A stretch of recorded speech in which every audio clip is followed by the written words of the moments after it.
Aujourd'hui, je voulais te parler de fêtes, de célébrations, de bien te sentir. Tu vois, voilà, c'est les fêtes de fin d'année, ce sont les fêtes de Noël. Et je me trouve ici dans le petit hall. Pour être honnête avec toi, j'ai été aux toilettes avant. Et donc, je voulais simplement te faire cette petite vidéo pour profiter de la vie. Il fait beau dehors et profiter de la vie, c'est quelque chose d'incroyable. C'est quelque chose que tout le monde devrait célébrer. Que tu profites de la vie, que tu te sens bien, que tu te sens heureux, et bien tout le reste vient avec toi. C'est ça finalement la vie, c'est de profiter et d'aimer ce que tu fais, d'aimer réellement ce que tu accomplis dans ta vie au quotidien, parce que c'est ça qui compte le plus. Alors vas-y, fonce, fais des choses qui te font plaisir, réalise des choses qui te remplissent, qui te permettent de t'élever, d'avoir davantage d'énergie positive pour accomplir davantage de choses, plus de choses, pour que ainsi tu puisses avoir la vie de tes rêves, avoir la vie que tu mérites, la vie que tu adores.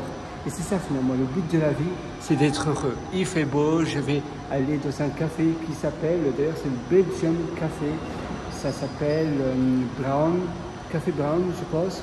D'ailleurs je peux te montrer, ça va être un tout petit peu plus bruyant de la rue, mais ça va. Si tu te demandes où je me trouve à Mascot, pas très loin de l'aéroport de Sydney d'ailleurs. Et je vais te montrer le café. Et voilà, tu vois, il fait beau. C'est assez chouette. Et ça, c'est le café. Voilà, tu vois. Le café, attends, je vais simplement un peu m'avancer, un peu me rapprocher. C'est vraiment une belle journée, moi j'adore.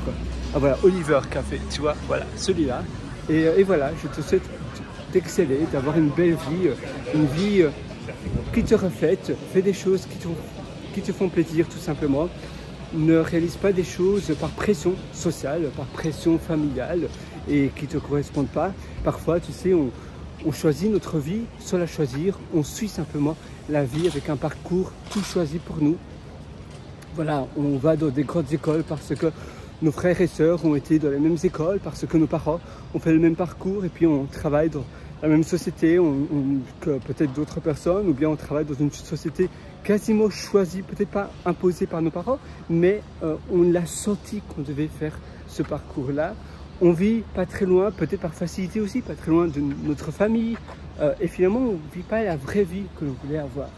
Voilà, et moi pour ma part, c'est vrai que j'ai vraiment choisi la vie que je voulais avoir, et voilà. Je sais, c'est vrai que j'ai aussi de la facilité de ne pas avoir des parents qui me mettent trop de pression. Voilà, finalement, ici je suis heureux, c'est tout ce qu'ils veulent. Ils veulent simplement avoir leurs enfants heureux. Mais parfois, en effet, très souvent, tous les parents veulent avoir leurs enfants heureux, mais sans se rendre compte, ils vont aussi mettre de la pression. Et ce n'est pas vraiment de leur faute, ils ont été éduqués comme cela. Pour eux, il n'y a pas d'autre manière, et c'est finalement un paradigme. Et le paradigme, en effet, parfois il est néfaste. Et si tu enlèves ce voile, si tu enlèves ce paradigme et que tu dis, voilà, d'accord, on a plusieurs paradigmes, le paradigme de nos parents, le paradigme de nous-mêmes, mais aussi par rapport du pays où on se trouve, de la culture. Moi, je me trouve en Australie, j'ai habité dans pas mal de pays, mais voilà, Australie, c'est vraiment mon pays. Avant, oui, mon pays, mais même si maintenant je me trouve à la Nouvelle-Galles du Sud, New South Wales, avant, c'est vrai que pour ma part, l'Australie méridionale, c'est vraiment moi. Adelaide, c'est la capitale de l'Australie méridionale. Et puis après, j'habitais à Cairns, j'habitais à Perth, maintenant j'habite à Sydney. Je vais bientôt déménager à Melbourne, dans l'État de Victoria. Mais avant, j'habitais aussi à Londres, à Manchester. J'adore d'ailleurs Manchester, mais le toit, c'est pas terrible. À Dublin, en Irlande, en Nouvelle-Zélande. J'ai habité pendant pas mal de temps. Oui, à Wellington, Auckland. Et j'adore d'ailleurs aussi l'île du Sud. L'île du Nord, c'est la plus grande, mais l'île du Sud est chouette. Queenstown, voilà, pour les connaisseurs, c'est très bien aussi. Et maintenant, voilà, ça c'est Sydney, Mascot. Et tout simplement, je profite un peu du bon temps, de me faire du bien. Et c'est important finalement. À nouveau, comme je te disais, le but de la vie, c'est d'être heureux, de bien te sentir, faire des choses qui te font plaisir. Et tu vois, moi, ce que j'adore, c'est que ici, tout le monde respecte tout le monde. Les gens parlent doucement. D'ailleurs, tu entends personne et pourtant, il y a plein de monde autour de moi. Mais simplement parce qu'on parle doucement. Et c'est par respect. C'est important. Et si tout le monde fait de la même manière, tu vois, tu peux écouter davantage les chants des oiseaux. J'adore la nature pour ma part. Ah oui, je pense que je peux pas trop marcher ici parce qu'à mon avis, ils plantent de l'herbe. J'avais vu les gens planter de l'herbe hier. Donc, en réalité, en Australie, si tu te demandes, l'été, ça commence à partir du 1er décembre. Donc l'été, c'est 1er décembre et donc là, ils apprêtent tout pour l'été. Les grosses vacances, d'ailleurs, c'est décembre, janvier, février. En Europe, c'est juin, juillet, août, ou bien juillet, août, septembre. Mais oui, c'est un peu en cheval. Mais en Australie, c'est l'opposé. Et c'est la même chose en Nouvelle-Zélande. En Nouvelle-Zélande, c'est pareil aussi. Parce qu'en réalité, tu vois, tu es sur l'autre hémisphère. Et donc, l'été arrive en hiver en Europe et vice-versa. Mais voilà, donc maintenant c'est l'été. Et voilà, je te souhaite tout le meilleur.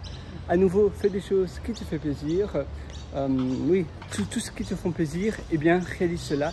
Et un bucket list, ça veut dire une liste de choses que tu veux réaliser. Et tu dois aussi concrétiser cela. Ça veut dire qu'avoir tes objectifs concrets, c'est que tu puisses les visualiser et que tu puisses te dire, voilà, qu'est-ce que je peux faire cette semaine? Tous les jours, pendant 1 heure, ne fût-ce que consacrer 1 heure, qu'est-ce que je peux faire en consacrant 1 heure qui va faire une différence dans ma vie? Si tous les jours je fais quelque chose pendant 1 heure, peut-être que d'ici 3 semaines, eh bien, c'est ton objectif, c'est-à-dire ton deadline, c'est ta date butoir, c'est dans 3 semaines, je veux obtenir X, Y ou Z. Et ça, c'est le outcome, le résultat. Voilà. Donc moi, sur ce, je te souhaite absolument tout le meilleur. Vas-y, fonce.